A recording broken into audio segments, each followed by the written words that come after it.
if you do know what WCAG stands for. This is not going to be an in-depth workshop on accessible design for digital content.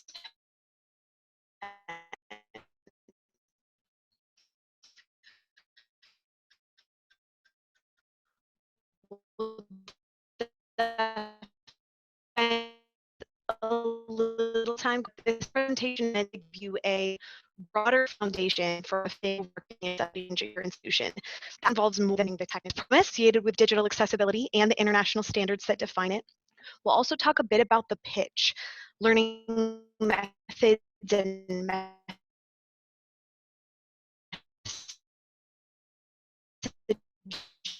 messaging for engaging high-level stakeholders in institution ability. I think my apologies, it was Marianne or Wendy who mentioned that captioning is available. I will also be describing any contextual images for purposes of audio description. I will not, however, be describing decorative images. I'm going to go ahead and ask one of my co-hosts to add a link to the chat. It's to an accessible Google HTML version of my presentation slides, bit.ly/NWACC-pres-handout. Once again,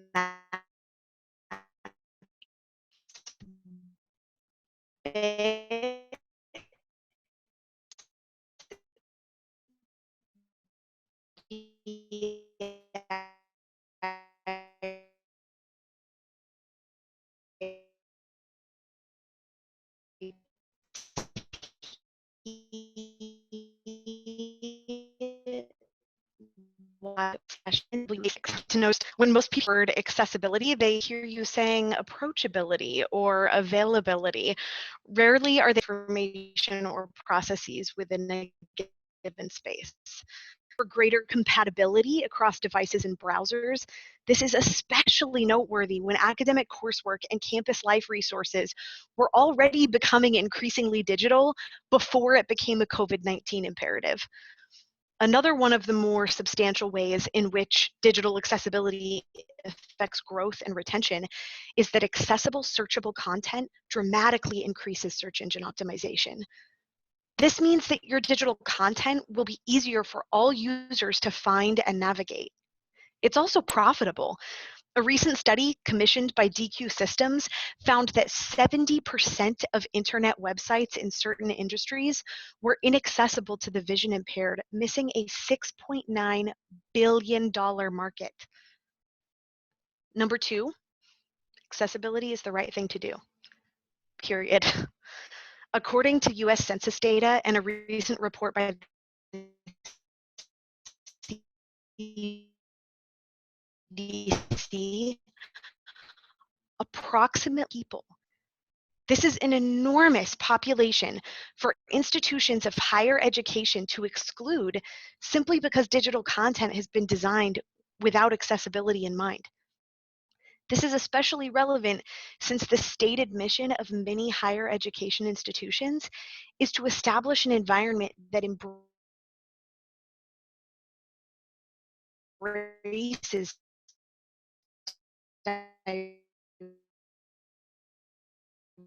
diversity, and people who are older or aging, people for whom English is a second language, people using older or slower technologies, people who are new to using the web or who use the web infrequently, people who predominantly use mobile and smart devices. I think that applies to most of our students.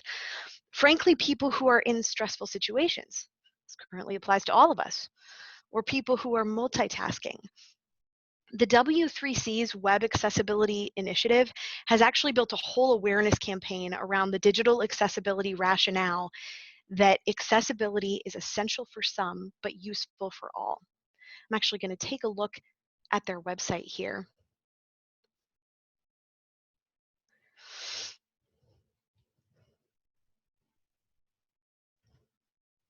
Having trouble accessing my tabs here in my shared screen. Here we go. Web accessibility perspectives. Explore the impact and benefits for everyone. We're actually going to go ahead and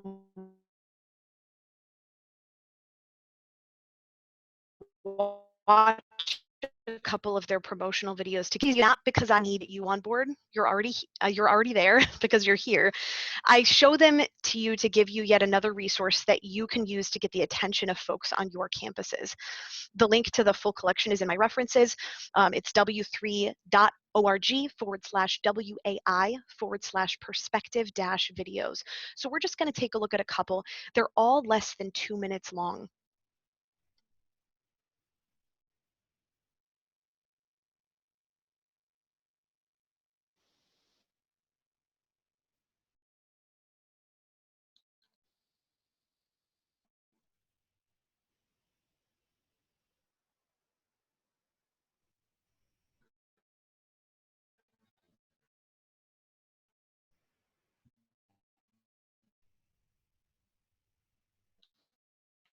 Make sure here, make sure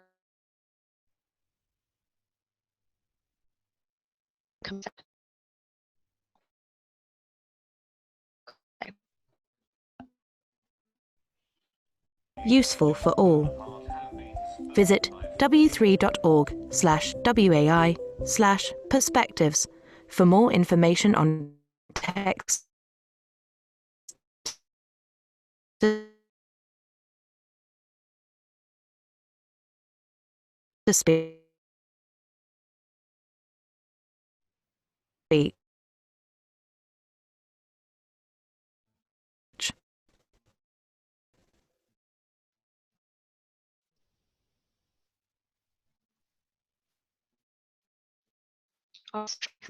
for just our disability. Mouse doesn't work is frustrating. Many people use only the keyboard to navigate websites, either through preference or circumstance. Whether it's temporarily limited mobility, a permanent physical disability, or simply a broken mouse, the result is the same. Websites and apps need to be operable by keyboard. Web accessibility. Essential for some, useful for all. Visit w3.org/WAI/perspectives.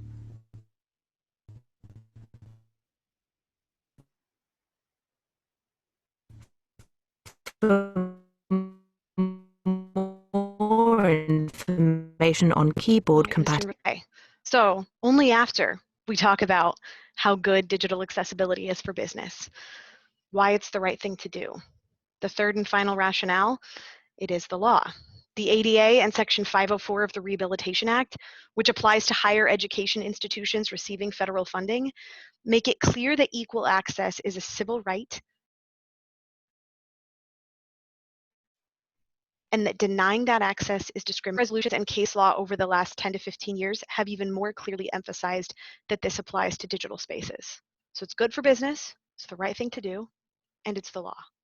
Okay, I think we have their attention, but how do we get them on board? They don't have the time for policy or procedure development. So come with a plan. Are you proposing a university policy? If so, have a couple of examples for them to review and a list of stakeholders you plan to involve in its development. You can't do this alone. Set aside the fact that you probably don't have the time. You may not be taken seriously, and you likely won't get very far. I know. Bad news. A book I'm really enjoying right now is Leading Change by John P. Cotter. He says individuals alone, no matter how competent or charismatic, never have all the assets needed to overcome tradition and inertia, except in very small organizations. Basically, you need to make this about more than a lone crusader if you really want to get high-level stakeholders on board and overcome years' worth of digital design and publishing practices that don't consider accessibility. What have we done at PSU? In terms of the pitch, it's a long game. I think it was my third morning on the job that my director pulled me into a meeting with our executive council to talk about our plans for the development of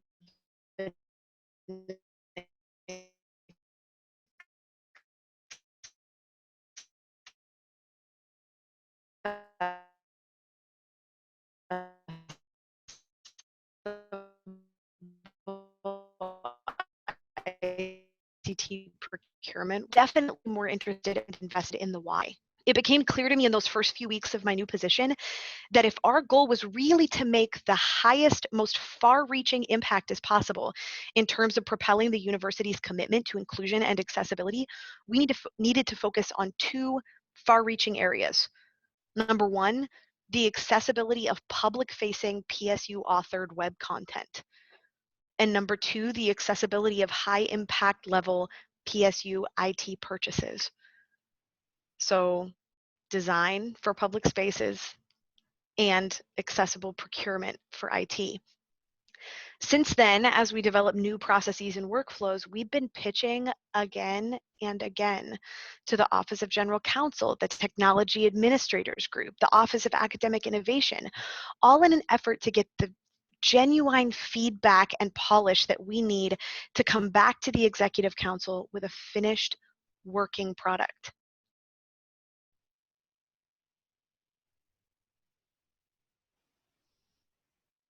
This, which in retrospect might be more effective coming before the pitch, but I kept it as the third portion of the presentation since you'll need to have some strategy in place before the pitch and some after. And let's face it, in higher education, as evident from my own experience, that pitch is going to have to happen multiple times and for multiple audiences. If we were doing this presentation in person, task forces on your campus, maybe committees on committees, most of whom need to be on board with accessibility in order for accessibility change to truly take hold at the institutional level. I imagine there's quite a few at each of your campuses. I know there are at my campus. It might take a minute to get all relevant campus partners on board. So how do we build the digital accessibility community? How do we make sure that we're not doing this alone? Ironically, my first suggestion, in fact, on board. You want to turn potential objectors into co-champions for accessibility. So who do you need involved at minimum? Well, you want to target key areas where accessibility improvement may be perceived as more of a challenge. Also, back deck a little bit and target a couple of folks that are already predisposed toward accessibility change to kind of help move things along in that initial group. So think someone from IT, someone from the library, from contracts and procurement, absolutely, from the communications team, all right, whatever office is responsible for your web communications, someone or someones from student services, someone from academic or instructional support services, definitely a faculty member. And don't expect committee members to come equipped. Nothing will kill a new committee's trajectory and potential for progress more than a, hey folks, how do you think we should tackle this? With no predetermined agenda. New committee members may not actually have a clear idea of what this is yet. Again, they may be philosophically on board, but not necessarily have an idea of how to tackle this. And this is where you start. You want to brief why to this group first, but also get into the how. This group is your dry run. Come prepared with the knowledge that this has been done before, that the policies, resources, trainings, and workflows have already been built at other institutions, and in a lot of places, it's working. Or at least it's working so much better than it was before.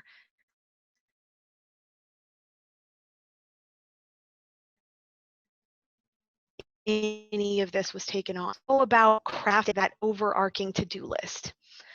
How do we come up with that initial list of agenda items for our new fledgling committee to consider? First, identify the areas in need of growth on your campus. I don't know about your campuses, but at all of the institutions where I've held teaching or staff positions in the past, lack of awareness has probably taken the cake as the most prevalent accessibility barrier. Again, content developers rarely consciously choosing to leave people with disabilities out of consideration. The reality is that it's not even in their peripheral. So this is typically your first hurdle. Build awareness without fear. Craft a message that conveys the imperative while also letting folks know that they're supported and that the resources they need are available and accessible, regardless of how you define it.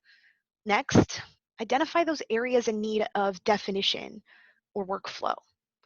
Do you have a digital accessibility policy? If not, have you taken a look at policies put in place at other institutions? Start there. Use these as a template and work with your committee to identify those components that are most relevant to your institution. Do you have accessible digital design resources at your fingertips? How available are these resources to folks on your campus? Is there any web presence devoted to accessibility? Thinking in terms of long-term goals, how might you make accessible digital design training not only available, but required for content developers on your campus who are responsible for public-facing content? Are there any other mandatory trainings or checkpoints for folks already in existence through your university communications office? You could maybe partner with them and build on these workflows. Do you have any procedures in place for accessible IT procurement? Similar to the digital accessibility training techniques I described for procurement, you can build on workflows that already exist through your contracts and procurement office. Are there any existing IT security checkpoints for new contracts, perhaps, where you could maybe add accessibility as a component?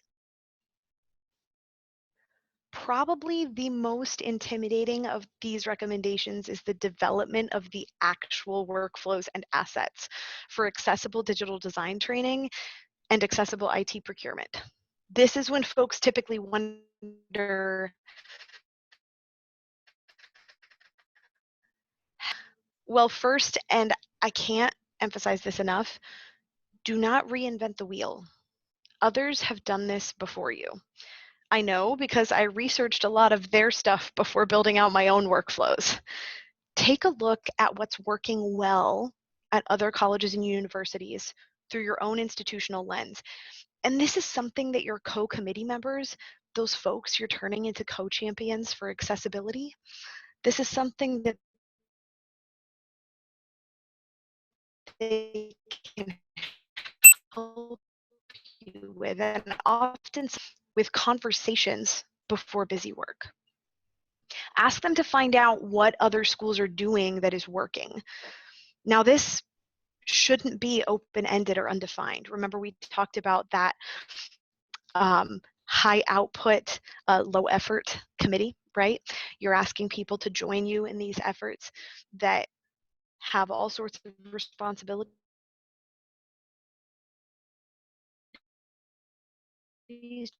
just like you do. In pick ready.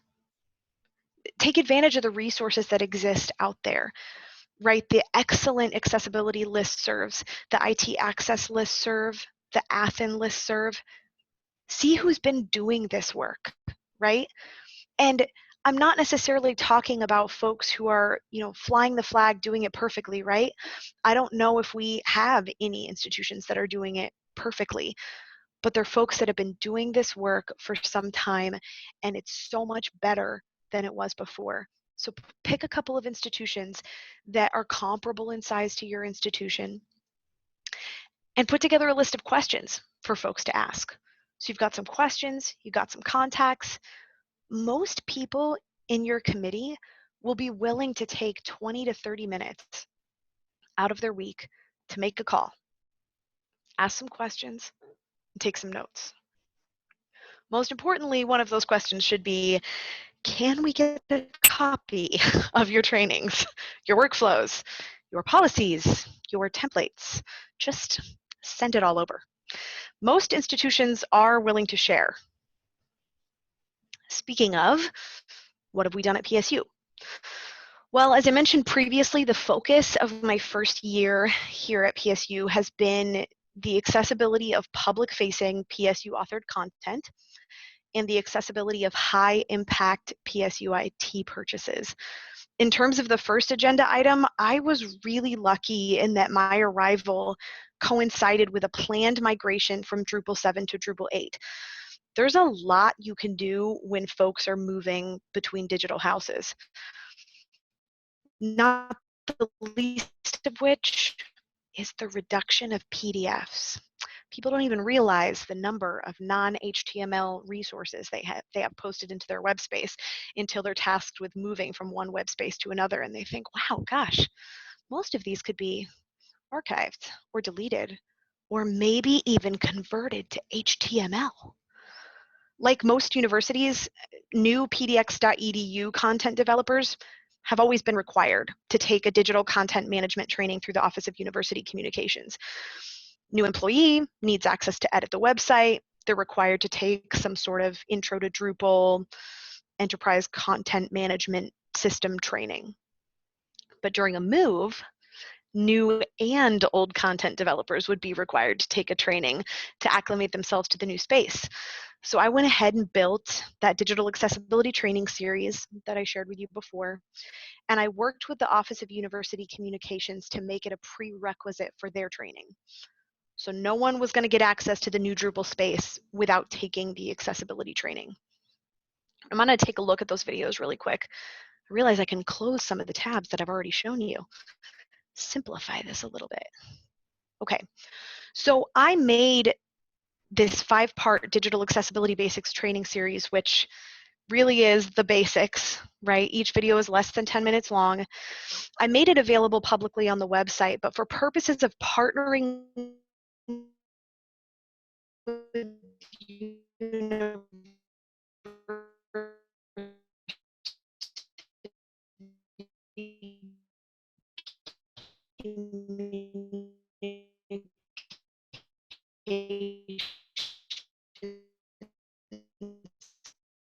required.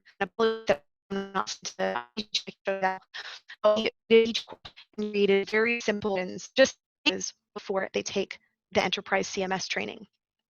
The reality is that this method can work at your institution regardless of whether or not you're in the midst of a digital move. It was convenient to kind of catch everybody all at once, and it may be more gradual at your institution without a move, but if you make accessibility training a prerequisite for website access, all new digital content developers will be trained, which means that eventually everyone will be trained. In terms of accessible IT procurement, this was the scary one. Remember, folks, my 3rd day on the job.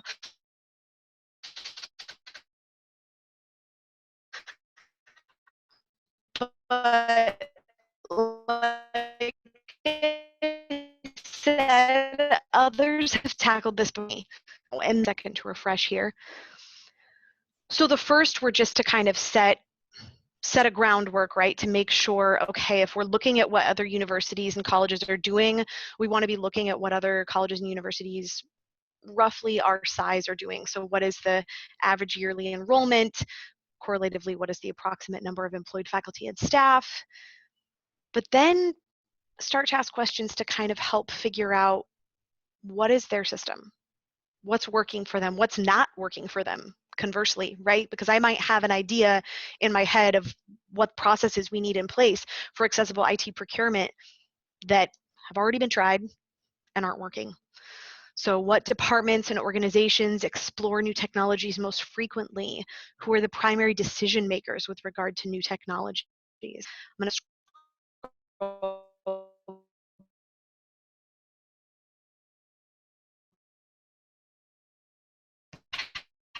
past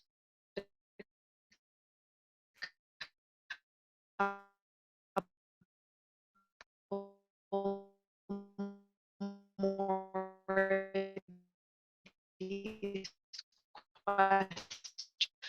the product accessibility.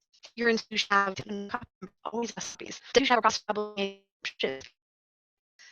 Can you talk to somebody for me? What's awesome is that it facilitated networking and relationships between other schools and these folks in my community who were just building on that commitment to digital accessibility. But it also meant that all that research was being gathered. So it's not just me and trying to find out what other folks are doing. But this gave me such an excellent roadmap to see what is it that we need. It was a gold mine, or at least a silver one. It gave us a starting point for what we needed. We needed to define product impact levels, checkpoints for procuring parties, resources and templates like a sample VPAT, an IT accessibility roadmap template if a VPAT is showing some serious errors, an equally effective alternate access plan, something we can have procuring parties fill out and keep on file if there's a product that is the only product that could possibly meet functional outcomes, but it's not fully accessible.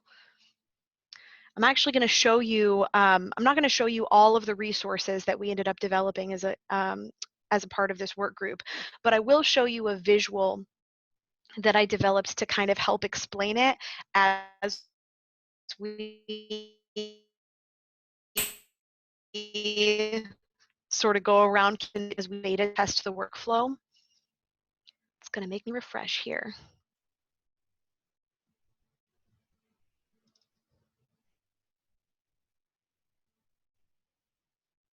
All right, so I'm going to zoom in here for just a second.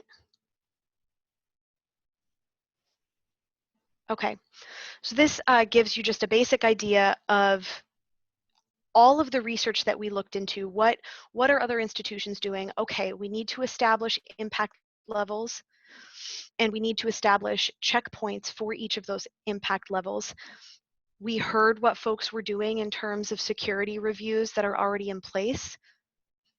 We heard what folks were doing in terms of asking for accessibility documentation. What information do procuring parties need? Because one person, one committee can't be responsible for managing all of the procurements on campus. Rather, we want to create assets and resources to equip our procuring parties. What information do they need in order to adequately and effectively interact with vendors and get the accessibility documentation they need, like a VPAT or an IT accessibility roadmap? How can they establish accessibility expectations? Is there some sample contract language, perhaps? At the highest impact level, do we need to do some functional accessibility testing with adaptive technology to make sure that this is going to be a product that's going to work for the university? So really, that research was an essential step and something that really got our digital accessibility work group excited. Thankfully, most folks were willing to share what they had, so we weren't starting from scratch. We were borrowing and reworking based on our institution's needs. I looked at so many different IT accessibility roadmap templates before putting together roughly, okay, I think this is what would be the best resource for our procuring parties to hand over to vendors. Let's all take a look at it as a group, get feedback from everyone. Again, I can't be the lone crusader. I looked at so many equally effective alternative access plans, put together a summation of what we might need, lots of feedback, pitching it to multiple groups, getting an idea of what our institution needed. So I wasn't starting from scratch.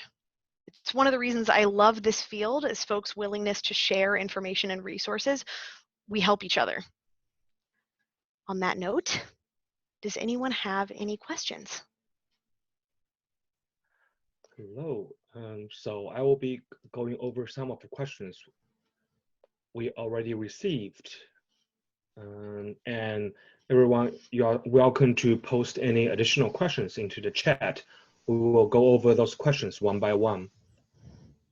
So before the webinar, I have received a couple questions in the email. So I'm going over them first right now. One of the questions I have is, what steps or strategies would you recommend for creating an equally effective alternative accessibility plan for systems like an integrated library systems, Primo, or other Libris products, for example? Yeah, that's a great question. Most of what they're doing, a lot of people have posted their equally effective alternative access plans, their templates publicly. So if you Google EEAAP, you'll find a lot of examples from several different institutions. If you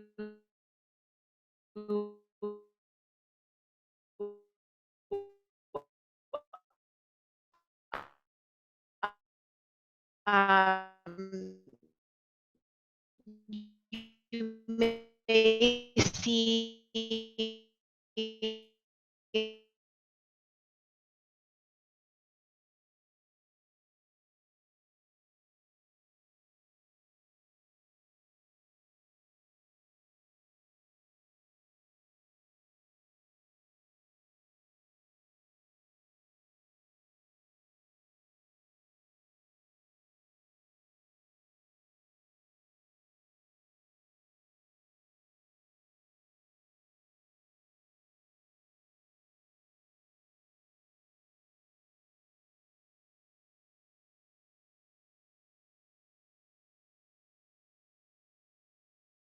parties, and we ran into lots of the same barriers that I just talked about. Folks saying, well, wait, I'm not equipped to do this. I don't know how to provide accommodations.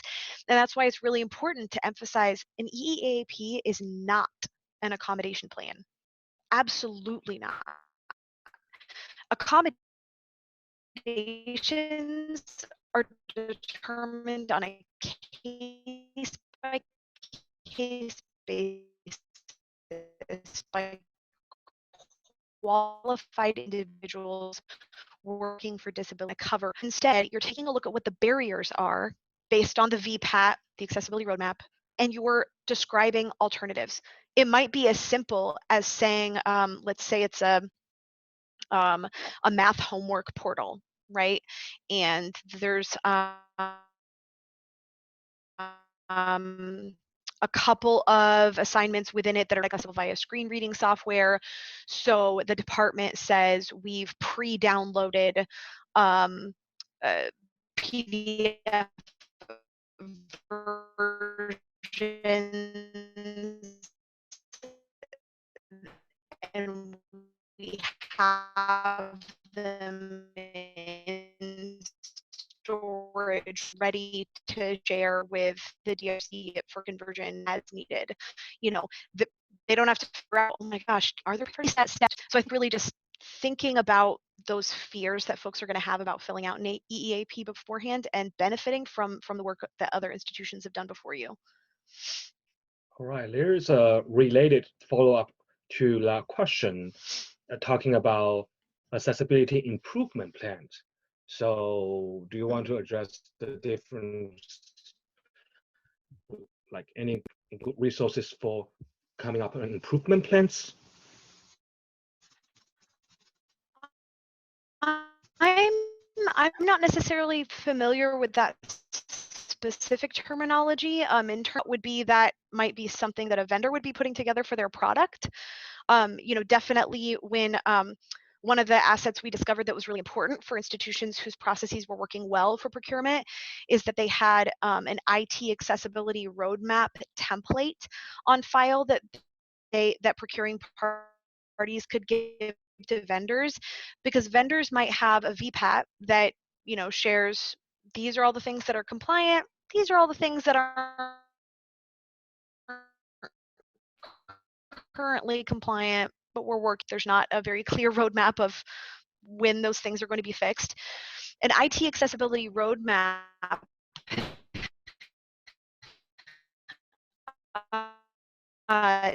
template basically says to vendors, okay, all those are to be fixed.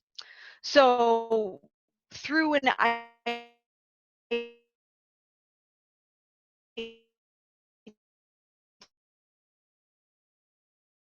IT accessibility roadmap, but I'm not necessarily familiar with accessibility improvement plan as a specific terminology. All right, the next question is, as everyone now is working and teaching remotely, accessibility has become even more crucial but often lost in shuffle. What steps are most important to quickly facilitate digital accessibility in our new and remote realities?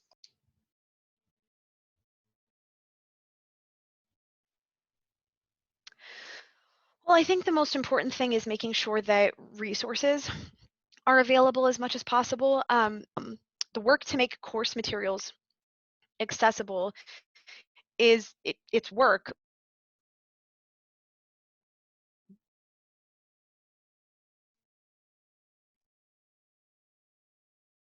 but it's often less intimidating than folks think that it is. They have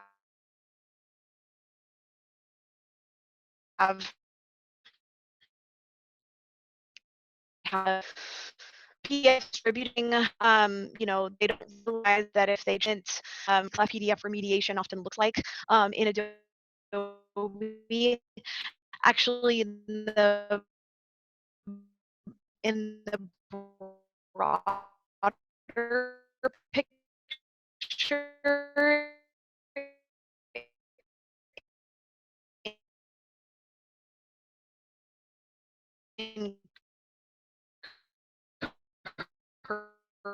encouraging folks to take advantage of the HTML spaces they have.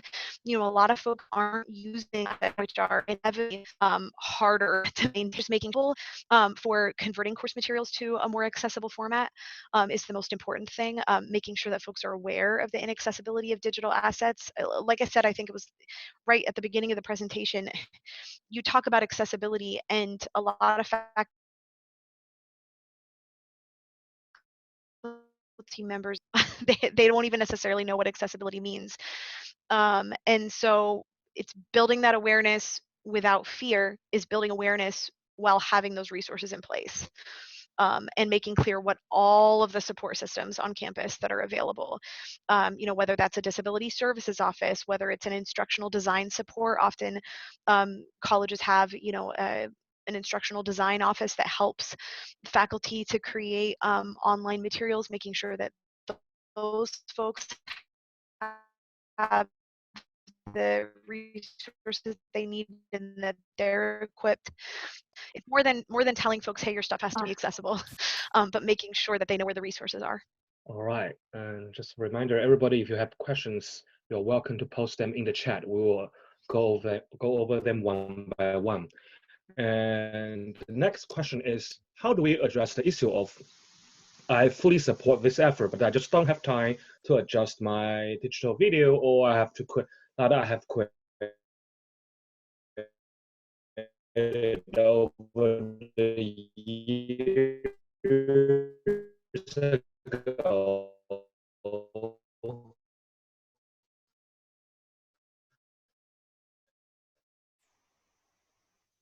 And and what do I do for those prior stuff? That the first frustration that folks have is volume. They're like, oh my gosh, I have 70 PDFs that I typically make available on the website. So typically, first we talk about, okay, what's mission critical? What are the things that you really absolutely need up there? Well, really, it's these 10 that are being used regularly. Okay, let's focus on making those 10 available. The remainder can be made available by request, so that you can make them accessible over time. Give yourself a little bit more time. A lot of folks are posting more non-HTML assets in particular online than they actually need to. The other thing is that it's often significantly less work to convert non-HTML content to HTML content than it is to make it accessible. So that's the other thing, is I ask folks to think about, what about making a quick HTML page? Does all of this information actually need to be available? When we're talking about videos in particular, Same thing in terms of volume, like what's mission critical, let's focus on those first. The other is kind of limiting choices, right? Videos posted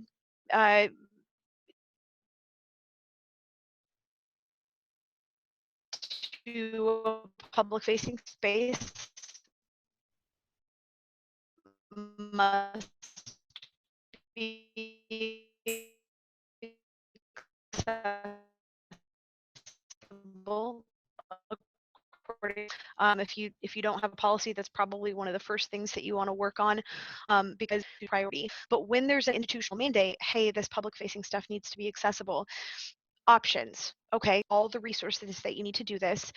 Here's a resource to, resources to easily create your transcript, resources to easily time it. Oh, okay, I understand you don't have the time. Here's these resources to contract out. So one of the things that we did kind of as an incentive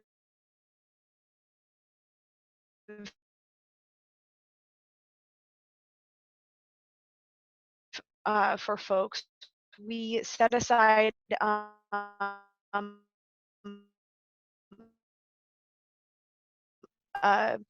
we set aside a small portion of the captioning during this move, and we order captioning, and we send them a zeroed out invoice that says promotionally, as a part of our move to the new Drupal space, we are funding your captioning.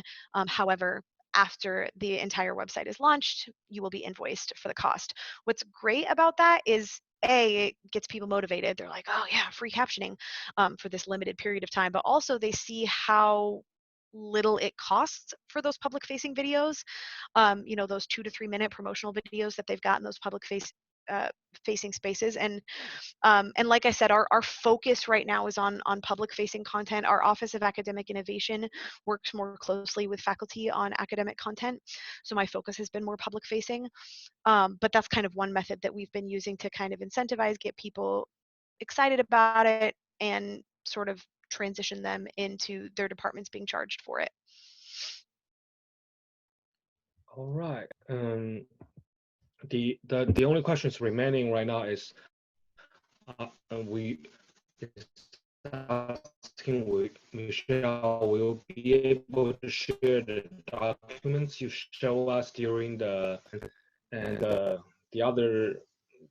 second documents you shared on that each steps. On the procurement workflow, yes. all of the resources that I shared throughout the presentation, with the exception of those internal procurement documents, you'll see in the accessible Google HTML version of the slides, the resources links at the end have links to all of the reports and resources that I mentioned throughout the presentation. In terms of the questions, I'm more than happy to share those questions with folks and send them out. We are still in beta in terms of pushing out our accessible procurement process. So I can likely share that overview document to give you an idea of what our workflow is going to be, but perhaps not necessarily those internal documents quite yet. I'll double check on that, but I'll definitely make sure that I share the overview document and all. All right, thank you, Michelle. And I think that's all the questions I have right now. And so thank you for your presentations, and thank everyone for participating in our webinar today. We will be sending out a survey email later on, and we will attach documents you previously mentioned. It's okay to share within that email, and also the PowerPoint, the accessible version of the PowerPoint to the survey email. So just look forward for the emails that will show up in your inbox, and we are looking forward for your feedbacks so that we can so that we can have ideas for additional webinars that we will be hosting throughout the years. And thank you everyone for joining our webinar today. We will also be distributing the recordings later on. Thank you everyone.